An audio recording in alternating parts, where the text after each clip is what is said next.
আসসালামু আলাইকুম ভাইরা বোনেরা, কল্পনা করো জ্বলন্ত মরুভূমির বালুতে একজন মানুষ শুয়ে আছে।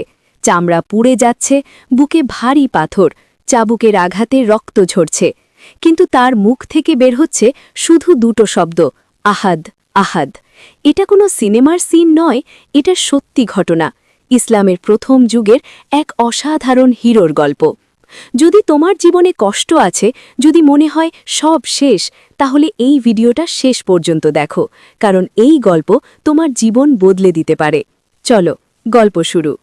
প্রিয় দর্শক, এটা হজরত বিলাল ইবনে রাবাহ রাদিয়াল্লাহু এর গল্প।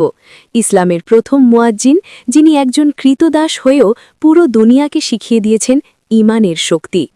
মক্কায় যখন রাসূলুল্লাহ সাল্লাল্লাহু আলাইহি ওয়াসাল্লাম ইসলামের দাওয়াত দিচ্ছেন, তখন বিলাল রাদিয়াল্লাহু তার কথা শুনে ইসলাম কবুল করেন।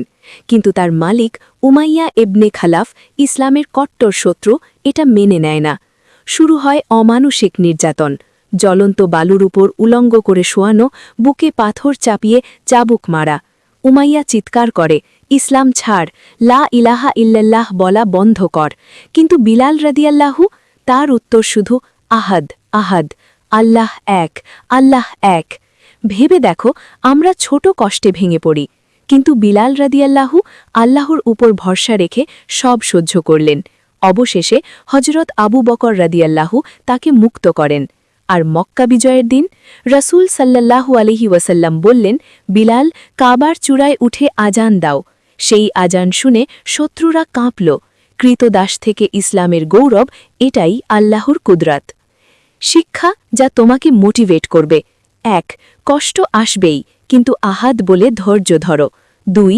আল্লাহর ভরসায় থাকলে অসম্ভব সম্ভব হয়। ৩. তোমার জীবনেও বিজয় আসবে ইনশাআল্লাহ।